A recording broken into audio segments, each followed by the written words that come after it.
Good day and thank you for joining CivilNet. Today we'll be speaking with Alexis Bonnell. She's the Chief of Applied Innovation and Acceleration in the U.S. Global Development Lab of USAID. I said that in said it perfectly, yes. Welcome to Armenia, Alexis. Thank you so much.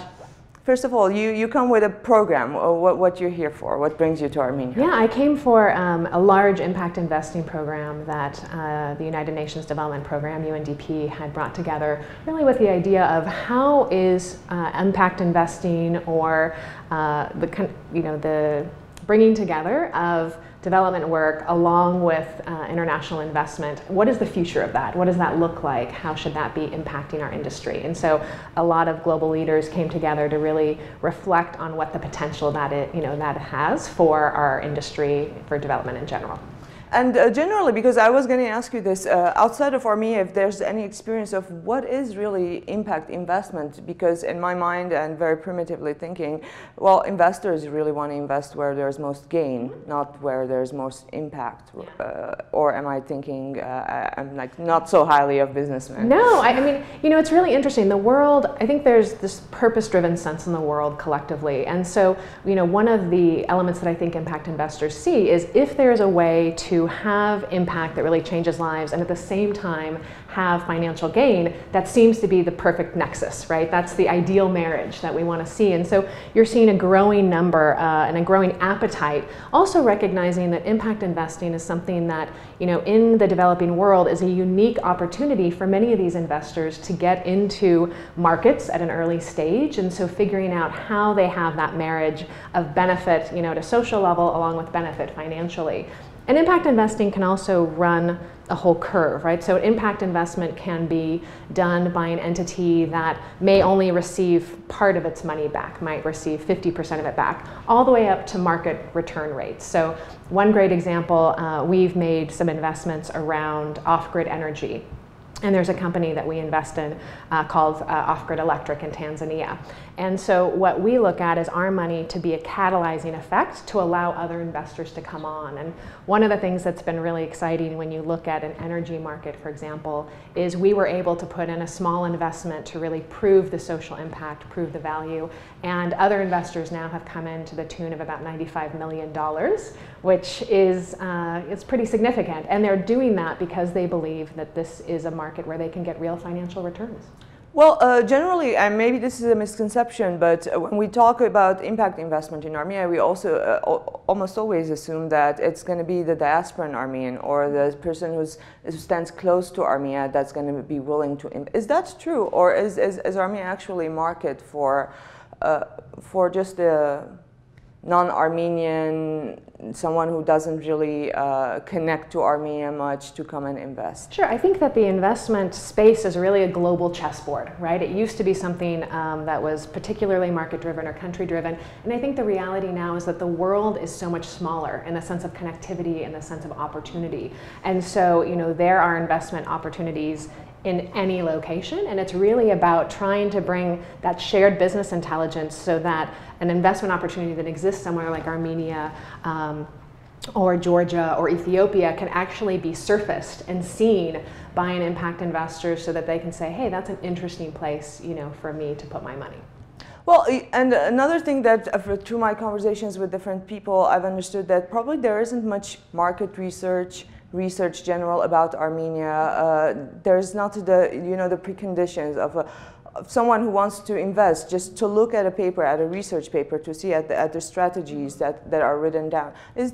Are we not aware of this? Is there enough study into what goes to invest in Armenia? So I think one of the elements that we have to get better at collectively is understanding that shared business intelligence about the investability. And to be perfectly honest, I've had such an amazing experience in Armenia this week because I wasn't as familiar with Armenia and with what was happening here. And so being able to come and to see some of the projects that the U.S. has invested in here and to see how they are supporting an amazing kind of tech talent, engineering, entrepreneurial talent, I think I had actually underestimated the weight in which the fertile ground of kind of the tech and innovation space that exists in Armenia. And this week has really shown me not only kind of the growing entrepreneurial appetite, but really the capacity of Armenia and of the intent to innovate. And so those to me are always really good signals that we may not be as aware, but seeing that, and also it's going to sound not as related, but we've seen time and time again the participation of women in tech or in innovation is an interesting driver around entrepreneurship. And I was so impressed to see, as I visited some of these places, the number of not only women participating, but women leading this, and the savviness that many of these women had around entrepreneurship. And so I think I will leave with a much greater confidence factor and a much greater excitement about what Armenia has to offer than I imagined coming in. Well, when we talk about innovation, impact, Armenia's potential, it's always IT comes first, because that's where we've proven ourselves in the last 10 years at least. One of my concerns is that we're spreading ourselves too thin, because at this point even Armenia doesn't have enough specialists in the fields to reach its own potential. Is that true? Are we spreading ourselves too thin at this point? Because there's so much focus on what IT can do for Armenia, yet I guess one-sided development is not really development for a country. What's been your experience? I mean, I think I would have loved to have more time to get a fuller portfolio of kind of everything that Armenia is developing and has on offer. But to use an example that maybe isn't tech, I was lucky enough to visit a really interesting fish farm. And what was, I think, great about when we think about innovation, when we think about advancement, for me, innovation isn't so much the brightest, shiniest new thing. It comes down so much more to the person and to the appetite and to the culture. And what I mean by that is, to me, someone who's innovative is someone who has just a voracious appetite for excellence, right? It's how can I do this better? How can I do this smarter? And what was so interesting about seeing this fish farm project in particular was, not only the nature of the economy of the farm and what that meant, but being able to see them tackle a question like water reusage and say, here we're using a significant amount of water, in order to have this business. But then to think secondarily and say, how else could this water be used? And so in this particular case, the experiment is to look around, can that much more nutrient-rich water be used to irrigate fields, surrounding? And so to me, that question of innovation exists in how one uses resources, how one creates policy. And so it was encouraging to be able to see things that weren't necessarily tech, but were really smart business, right? So when we're talking about innovation, we're talking innovation in regards to Armenia. Are we talking innovation globally coming from Armenia? So I think that the reality is it's a global landscape now. One of the things that has been really interesting is, as we look at innovation over the past 20 years, you look at the companies that are so well revered, like a Google or a Facebook. What they were great at wasn't necessarily being the very first social engine or the very first search engine, as an example. But they were really great at perfecting that, at understanding the customer. And so I think, a challenge not only for Armenia, but for any country would be, as we're creating these technical capacities, these innovation capacities, how are we also creating the ability to message, to connect with the customer, to see our work in light of its full value proposition. And so I think when you look at the stars, if you will, in innovation, what they've done so well is said, here's our technical advantage, but here's our people advantage, here's our customer advantage. And so for me, if I was able to have stayed longer in Armenia, I really would have loved to dig down to how does Armenia approach a customer culture? How does it look at those types of things? And for us, even in development, it's a shift away from thinking about someone that we're trying to help as a beneficiary, but rather, thinking about them as an intelligent customer, thinking about them in the sense that they may know and may have ideas in which to solve their problems. And so how do we actually push resources and support the creation of that is a really interesting, I think, shift. And something that we saw really came out of the conference this week was this appetite to think about development from a real value proposition, from a customer lens, which is an exciting change.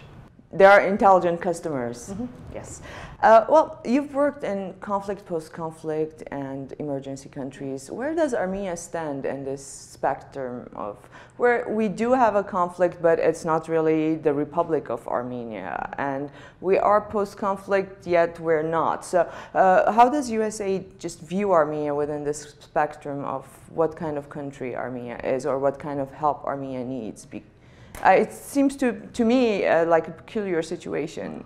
USAID is so proud to have been here and been in partnership with the Armenian people for 25 years. And I think from my perspective, as someone who has been lucky enough to work in 25 other countries, Armenia is really unique. It's really special in the sense that, you know, it has what I perceive to be great advantages around the value of education, around things like these emerging tech sectors that many other countries would be very jealous of in many ways. And so I think there's a unique advantage in thinking about, you know, how do we continue to program in ways that really exemplify and bring the very best of what Armenia has to offer. And that's quite different, you know, than other countries around the world. Not being an expert, you know, in all of the challenges or the particular constructs of Armenia, I would say to me what makes it unique has been things like this appetite for education, the appetite and the investment around technology, and for example, the participation of women. I mean, really is to me game-changing elements that I think are promising for Armenia and the way that we work together. Well, let's hope Armenia does become that example, that success story rising from its unique reality. Thank you very much, and enjoy Armenia, and we also thank our viewers for joining us today.